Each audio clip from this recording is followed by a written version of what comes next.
제가 지난주에 설교하면서 뒷부분에 공양왕 얘기를 했는데 공양왕 얘기하다가 갑자기 공민왕 얘기로 넘어가고 그랬었습니다. 나중에 들어보니까 당황스럽더라고요.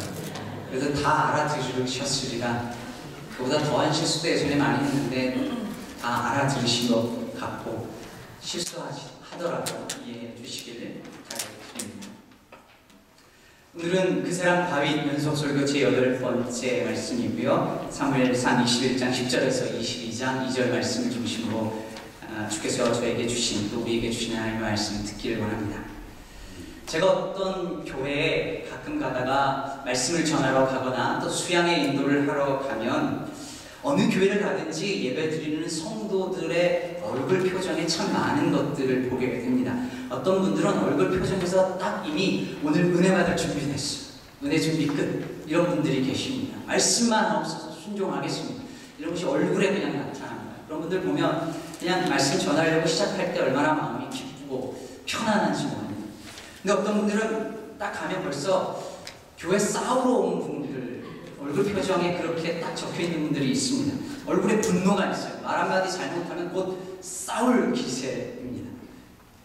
근데 이런 분들을 가만히 보면 마음에 상처가 많은 분들이 그렇습니다.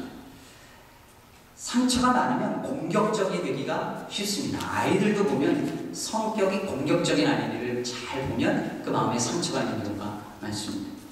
그런 거 보면 이민교회 안에 싸움이 많고 다툼이 많고 분쟁, 서로를 향한 공격과 비방이 많은 이유는 어쩌면 상처가 많아서 그런 것 아닐까라는 생각을 하게 됩니다. 실제로 상처 많은 그 교회에 가면 교인들의 얼굴 표정 속에 전투 준비 끝, 싸울 준비 끝 이렇게 써져 있는 사람들 같아요. 뭐 말만 하면 말에 가시가 막 돋쳐져 있습니다.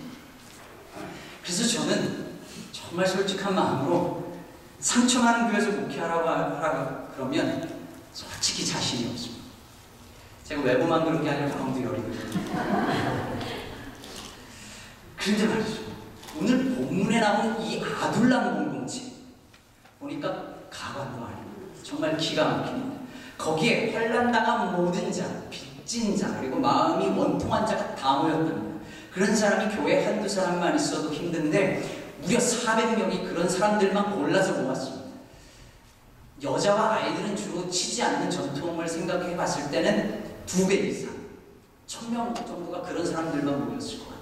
부모가 그러면 자식도 그럴 가능성이 많거든요. 여러분은 이 말씀을 읽을 때 어떠셨는지 모르겠지만 저는 이 구절을 읽는데 한숨이 절로 나옵니다. 제가 실제로 성경 옆에 어휴 이렇게 썼어요. 이렇게 상처 많은 사람들이 한꺼번에 모인 공동체가 정상적일까? 얼마나 자주 서로 싸우고 비방하고 헐뜯고 서운해하고 삐지고 돌아서고를 반복하고 또 반복했을까? 안 봐도 비교합니다. 그리고 그들을 이끄는 다윗은 또 얼마나 힘들었을까? 짐작이 되고 남습니다. 그런데 말이에요.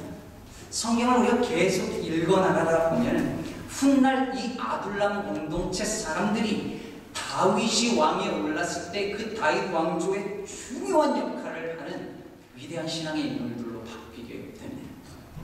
이 상처와 아픔으로 그냥 똘똘 뭉친 공동체가 깨지지 않고 고스란히 다윗 왕조와 이스라엘을 위해서 쓰임받는 사람들이 되는 것입니다. 어떻게 그럴 수 있을까요? 오늘날 상처받은 교인들이 모여가지고 서로 공격하다가 깨지는 교회가 수도 없는데 어떻게 아예 상처받은 사람들만 골라서 모아놓은 이 아둘람 공동체는 그것을 극복하고 하나님의 나라를 위하여 쓰임받을 수 있었을까요? 오늘 말씀 속에서 그 길을 찾고 우리 교회도 아둘람 공동체처럼 하나님 나라를 위해서 쓰임받는 교회가 되기를 주님의 이름으로 축복합니다. 아멘. 먼저 아둘람 공동체의 리더였던 다윗이 받았던 그 상처를 그것을 한번 잠깐 살펴보면서 말씀을 시작하려고 합니다. 지난주에 우리는 다윗이 제사장 아히멜렉에게 찾아가서 떡과 그리고 칼, 진설뱀과 골리앗의 칼을 받는 장면을 우리가 보았습니다. 그리고 오늘 말씀이 바로 이어진 10절에 보니까 이렇게 말합니다. 그날에 다윗이 사울을 두려워하여 일어나 도망하여 가드 왕 아기스에게로 가니 여러분 여기서 가드가 어딘지 아십니까? 가드는 블레셋, 이스라엘의 적국이었던 블레셋의 5대 도시 중에 하나가 가드입니다. 그리고 골리앗이 가드 사람, 즉 골리앗의 고향인 가드입니다. 지금 다윗이 사울을 피해서 도망가는데 어디로 가는가 봤더니 이스라엘의 적국인 블레셋으로 들어가서 그것도 골리앗 고향으로 들어갑니다. 뭘 들고? 골리앗 칼 들고.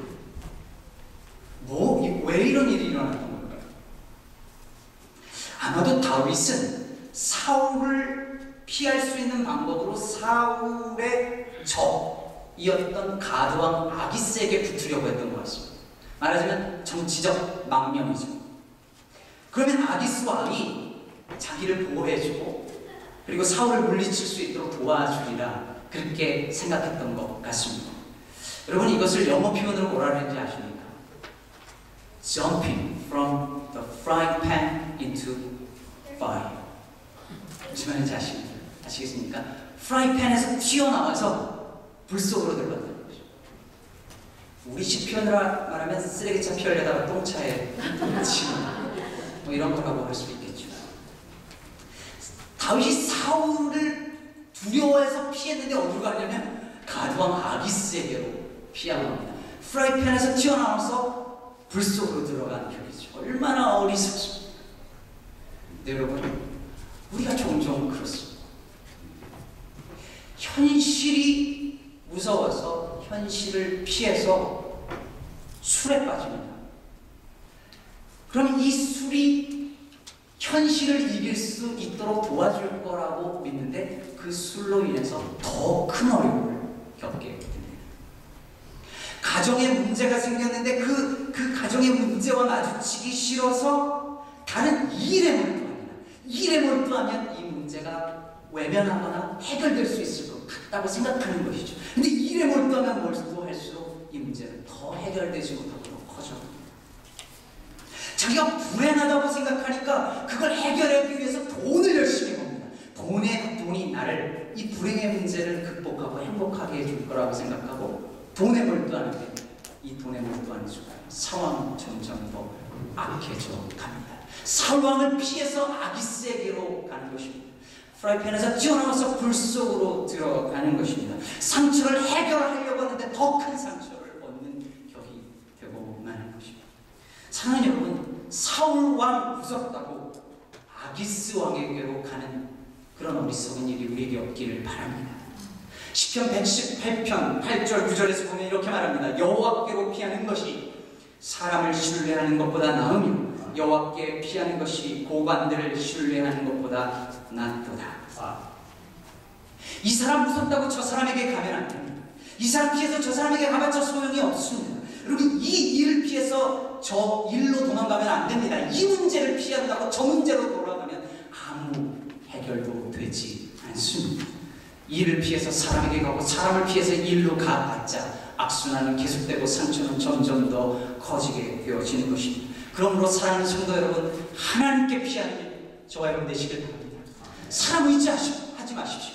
내가 지금 이 문제를 해결하려고 다른 것 의지해봤자 문제는 더 커지고 상처는 더 커질 것입니다. 하나님만 의지하고 하나님께로만 피하고 오직 하나님만 바라보는 저와 여러분 되기를 주님의 이름으로 축복합니다. 사울을 피해서 아기스 왕에게로 갔더니 어떻게 되었습니까? 사람들이 다윗을 알아보고 아기스 왕에게 이렇게 말합니다. 이 사람 다윗입니다.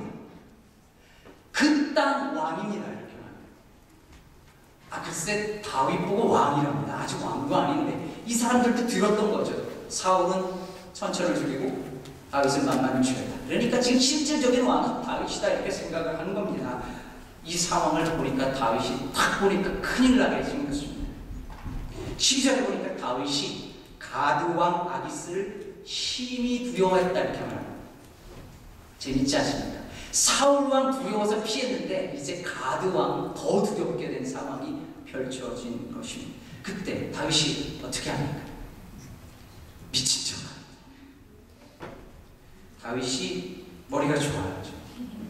갑자기 대문짝에다 뭘 끄적거리고 침을 수염에 질질 흘리고 미친 척을 하는 겁니다. 별짓을 다 했을 거예요. 그랬더니 아기성이 그것을 보니까 가관도 아닙니다. 그랬더니 하는 말이 걸작입니다. 야, 나한테 미친 놈이 부족해가지고 한 놈을 더 데려와가지고 지금 내 앞에서 미친 짓을 또 하게 하느냐. 그래서 쫓아요.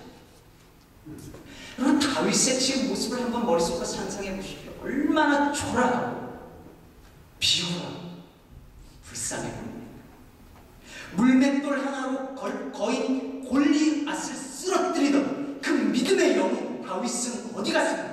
그리고 목숨 하나 부지하겠다고 적군의 왕 앞에서 침 질질 흘리면서 미친 척 해야만 하는 이 비굴한 다윗의 모습을 생각해 보십시오. 저는 이 대목을 읽는데요, 다윗이 미친 척을 한 게 아니라 정말 차라리 미쳐버리고 싶었지 않았을까, 그렇게 생각이 들었습니다. 이스라엘을 위해서 골리앗 한 명 죽였는데, 뭐 잘못한 게 아니라 골리앗을 죽였는데 그것 때문에 사울 왕에게 밉보여서 그 다음에 도망자 신세가 되는 집으로 도망갔더니 거기도 쫓아오고, 사무엘이 있는 라마나요스로 가도 쫓아오고, 노베에 있는 성소로 가서 아히멜렉에게 붙이려고 했는데 거기도 안전하지 못하고, 거기에 말하자면 스파이가 있었고, 결국 적국으로 숨어들어갔는데 거기서도 죽게 돼서 지금 미친 척하는 상황이 됐는데 정말 차라리 미치는 게 낫지 않겠죠. 얼마나 힘들었을까요? 얼마나 비굴하고 처참하고, 정말 믿음으로 시작한 한 사람의 인생이 이렇게 나락을 못 떨어지나, 이렇게 생각이 들지 않았겠습니까? 저는 한국에 있을 때 일찍 목사 안수를 받고 목회할 기회가 몇 번 있었습니다. 근데 그때 제가 좀 고집이 있어서 학연이니 지연이니 목사 안수 받는 이런 거 따지는 분위기가 너무 싫어서 뭐 버티다가 목사 안수가 늦어졌습니다. 그래서 내가 유학 가서 공부해야겠다, 이렇게 생각했습니다. 그때 어느 교회에서, 두 군데 교회에서 우리 교회 와서 사역하다 유학 가면 안수도 받고 유학 비용을 대주겠다, 이렇게 서제스션을 한 교회가 있었습니다. 근데 그때 제가 왜 그랬는지 모르겠는데 그것도 싫더라고요. 그냥 사람 의지한 것 안 하고 오직 하나님만 의지하겠습니다 라고 그냥 떨쳐버리고 왔습니다. 그리고 막상 그렇게 고고한 척하고 유학을 시작을 했는데 막상 돈이 없으니까 막막하더라고요. 결혼했을 때 그 축의금 그거 받은 거 좀 가져왔는데 곧 없어지고, 근데 어떻게 됐는지 아십니까? 제 아내가 일을 하기 시작했습니다. 미국에서 공부 같이 하게 해주겠다고 이렇게 약속을 하고, 뭐 유학 자금 대주는 것도 뿌리치고 혼자 고고한 척 하더니 결국은 아내한테 의존을 해야 하는 신세가 된 것입니다. 아내가 처음 네일샵에 나가는 그날 밤 혼자 마음이 얼마나 착잡했는지 모릅니다. 혼자 잘난 척 다 하는 이런 생각이 들었습니다. 그때 제가 제 마음에 그런 생각이 들었습니다. 우리네 아버지, 어머니들은 얼마나 자주 자신들의 품었던 뜻을 살기 위해서 꺾고 포기하며 사셨을까? 아내를 위해서, 남편을 위해서, 자식을 위해서 그 젊은 날 품었던 그 꿈과 비전들을 포기하고 상처 속에서 살아가는 사람들은 또 얼마나 많을까? 가족을 위해서 비굴해져야 됐던 순간들은 우리에게 또 얼마나 많을까? 다윗이 그랬던 것처럼 직장 상사 앞에서, 손님 앞에서 온갖 비굴함을 다 감수하면서 이 힘든 세상을 살아보려고 오늘도 애쓰는 사람들은 또 얼마나 많을까라는 생각을 하게 되었습니다. 사랑하는 성도 여러분, 어쩌면 이 세상은 미친 척하지 않으면 살 수 없는 세상인지도 모르겠습니다. 아니, 어쩌면 반쯤 미쳐야 살 수 있는 세상이 아닐까요? 세상이 미친 듯이 나를 쫓아오는데 어찌 나라고 제정신일 수 있겠습니까? 사울이 저리 미쳐서 다윗을 죽이겠다고 달려드는데 다윗이 설령 살아도 어찌 제정신일 수 있겠습니까? 온 몸과 마음속에 상처투성이 아니겠습니까? 여기 앉아있는 여러분들의 마음속에 세상 속에서 살면서 남편에게, 아내에게, 또 시부모님에게, 또 자식들에게, 직장에서, 또 그리고 손님들에게 수없이 쫓기듯 살면서 받은 상처로 온 몸이 만신창이가 된 분들은 또 없으십니다.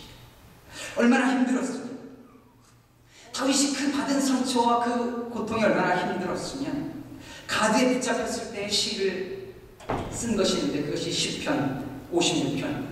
거기서 뭐라고 말하냐면, 나의 눈물을 주의 병에 담으소서, 이렇게 말해요. 얼마나 받은 상처와 아픔이 컸으면 눈물을 주의 병에 담아달라고 그렇게 고백하겠습니까? 얼마나 힘들었으면, 얼마나 상처가 많았으면 그렇게 울고 또 울었을까요? 여러분들도 이 중에 그렇게 나 몰래 눈물 흘리는 그런 분들이 있지 않으십니까? 그런데 사랑하는 성도 여러분, 오늘 말씀은 다윗의 이 미치도록 아픈 상처가 그냥 상처로 끝나지 않냐는 것을 우리에게 보여주고 있습니다. 하나님께서 이 다윗의 상처를, 다른 상처 입은 자들을 치유하는 데 쓰신다는 사실을 우리는 주목해야 합니다. 다윗이 아들을 떠나서 남서쪽으로 한참을 내려와서 아둘람 굴로 도망갑니다. 그곳으로 다윗의 가족들은 물론이요, 그 일대에 살아가고 있는 모든 환난당한 사람들, 빚진 자들, 그리고 마음이 원통한 사람들이 다 다윗에게로 모이는 것입니다. 곳곳에서 힘들고 상처받았다는 사람들은 다 다윗에게로 모여들었습니다. 왜 그랬겠습니까? 다윗이라면 내 마음 알겠지. 다윗이라면 내 이 억울하고 원통한 처지를 이해해 주겠지. 다윗이라면 내가 받은 상처와 이 고통이 얼마나 큰 것인지 이해해 주겠지 하는 마음이었던 것입니다.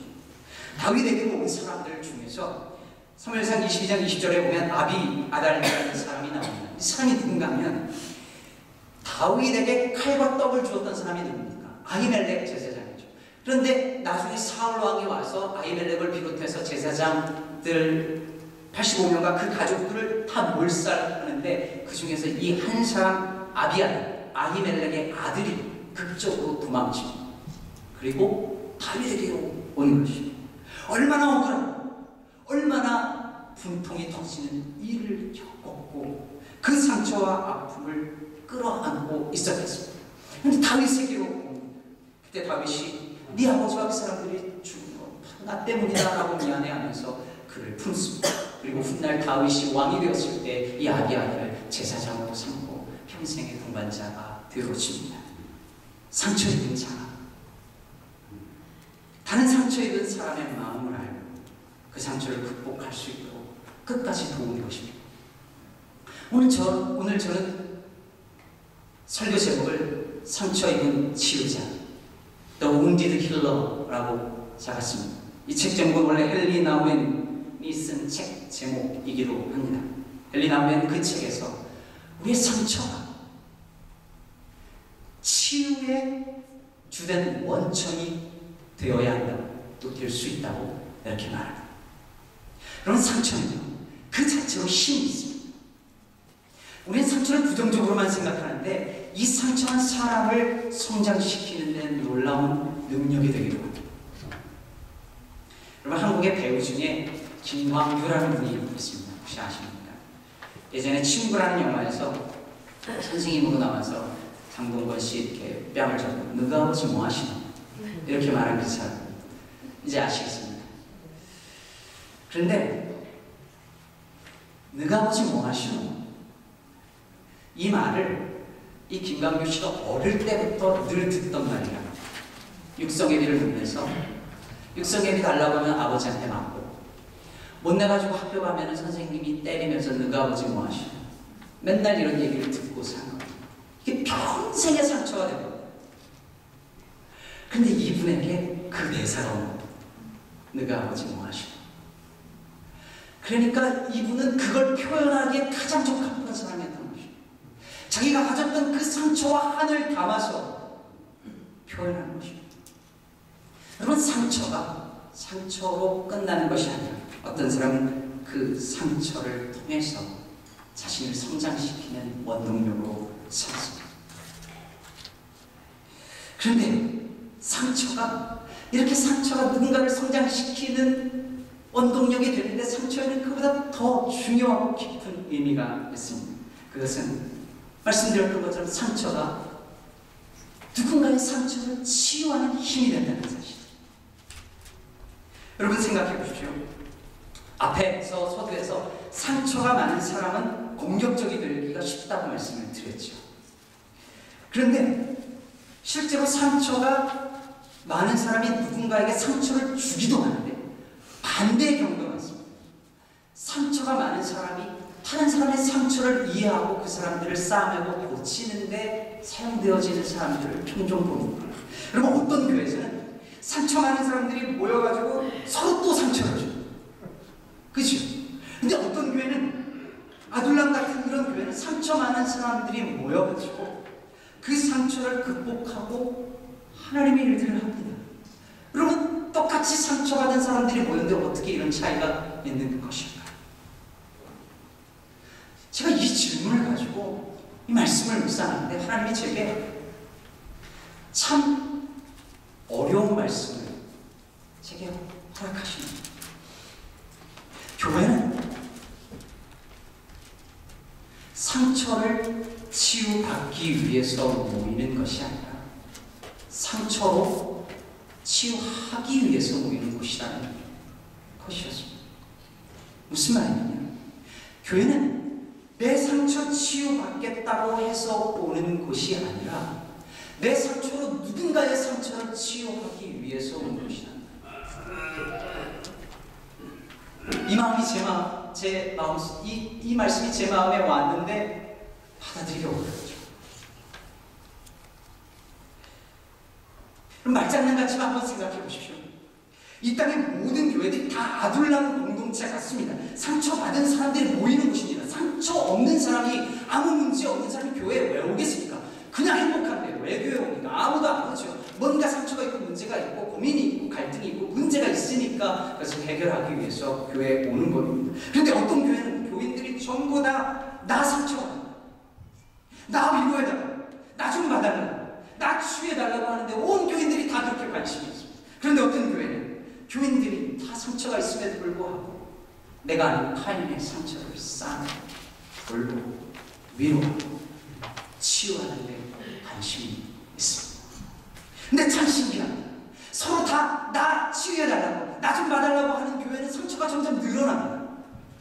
그런데 서로 상처받은 일을 감싸주고 도와주고 돌보는 교회는 그 상처가 점점 치유되어져 갑니다. 위로받기보다 위로하려고 할 때 결국 위로받습니다. 사랑받기보다 사랑하려고 할 때 결국 사랑받습니다. 왜 결혼 생활이 불행한지 아십니까? 결혼을 할 때에 내가 행복해지려고 결혼했기 때문에. 결혼은 내 행복을 위해서 하는 것이 아닙니다. 돕는 배필이가 있습니다. 배우자의 행복을 위해서 결혼하는 겁니다. 그런데 배우자의 행복을 위해서 결혼 생활을 할 때에 나도 행복해지는 것이고, 근데 내가 행복해지려고 할 때 같이 불행해지는 것이고. 여러분 예수님이 말씀하셨습니다.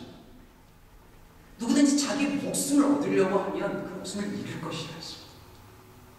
그러나 복음을 위하여 목숨을 잃는 사람 생명을 얻습니다. 구원받습니다.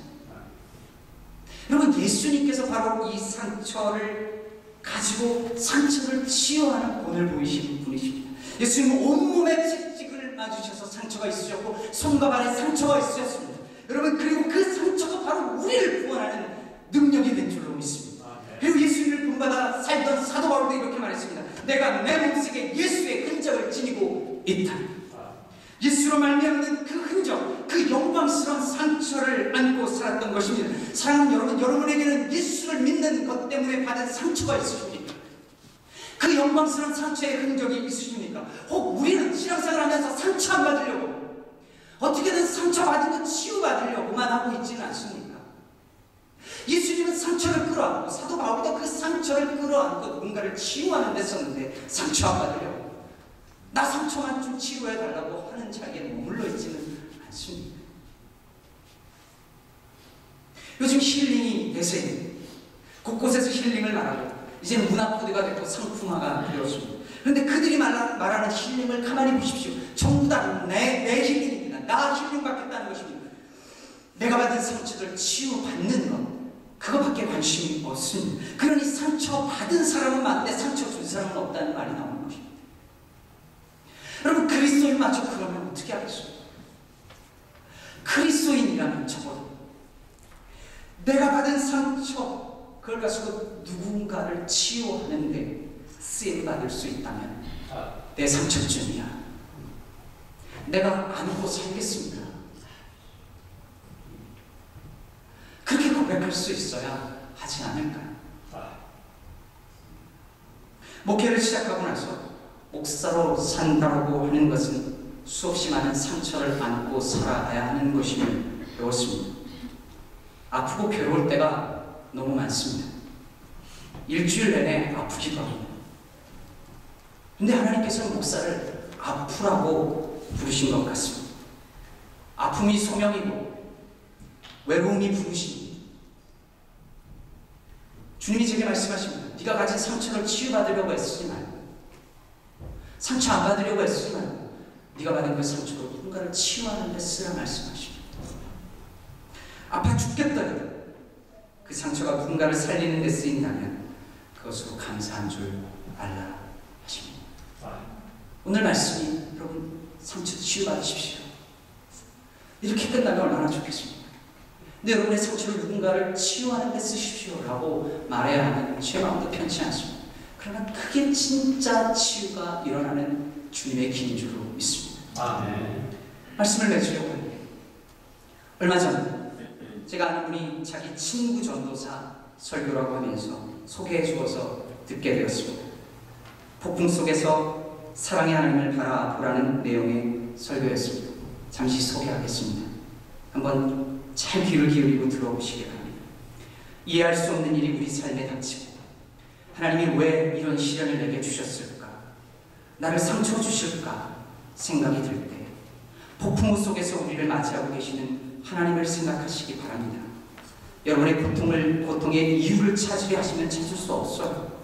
그것을 찾으려 매달리기보다는 우리를 아무런 이유 없이 사랑하셔서 사망의 그늘을 만나게 하시는 주님을 찾으셔야 합니다. 왜냐하면 우리의 괴로움과 고통보다도 더 큰 주님의 사랑이 실존하기 때문입니다. 우리 고통이 사라지는 것이 아닙니다. 우리를 흔드는 거센 풍랑이 여전히 존재하지만 그것이 은혜의 풍랑으로 뒤바뀌는 새로운 경험을 하는 것이죠. 여러분, 누구나 이런 설교를 할 수 있습니다. 그러나 제가 이 설교를 들을 때 숙연해질 수밖에 없는 이유는 이 설교를 하고 있는 전도사님이 폐암 말기이고 그리고 시한부 판정을 받은 상태이기 때문입니다. 30대 중반밖에 안 된 젊은 전도사가 곧 생명이 끝난다라고 하는 의사의 판정을 받고 말기암 상태에서도 상처와 질병이 낫기를 위해서 기도하기보다 그 폭풍 속에서 하나님을 바라보라고 설교 테이프 속에 울고 훌쩍거리고 있는 그 성도들을 향해서 주의 사랑을 전하고 있다는 것입니다. 전사님이 이어서 이렇게 설교합니다. 내 삶에 휘몰아치는 폭풍은 너무 강해서 나를 구부러뜨리고 꺾어버리며 심지어 뿌리째 뽑아버리기도 합니다. 그건 사실이에요. 사랑하는 가족을 뿌리째 뽑기도 하고요. 내가 평생 쌓아온 노력을 한순간에 물거품으로 만들기도 합니다. 심지어 나의 생명까지도 가져가시는 상황을 허락합니다. 그 절망과 고통의 순간에 우리가 기도해야 하는 것은 주님 제발 이 휘몰아치는 폭풍우를 그치게 해주십시오가 아니라 주님 이 휘몰아치는 폭풍이 주님의 사랑을 경험하고 은혜의 바람도 변하게 해달라고 기도해야 하는 것이죠. 왜냐하면 내 삶의 울타리가 뽑혀져 나가는 그 처절한 현장이야말로 하나님을 만날 수 있는 장소이기 때문입니다. 사랑하는 성도 여러분, 이걸 믿음이라 하는 것입니다. 이것이 상처 입은 치유자의 믿음입니다. 조금 상처받았다고, 누구 말 한마디에 상처받았다고 나 좀 치료해 달라고 떼쓰는 것이 아니라 오히려 수많은 상처를 끌어안고 하나님 사랑을 노래하면서 내가 받은 상처를 가지고 누군가의 상처를 치유하는 데 쓰임받는 것을 기뻐하고 자랑하는 것, 그것이 참된 믿음인 줄로 믿습니다. 사랑하는 성도 여러분, 상처받으셨습니까? 상처가 누군가를 구원하는데 쓰일 것입니다. 그래서 감사할 수 있는 믿음이 저 여러분에게 있기를 주님의 이름으로 축복합니다. 기도하겠습니다.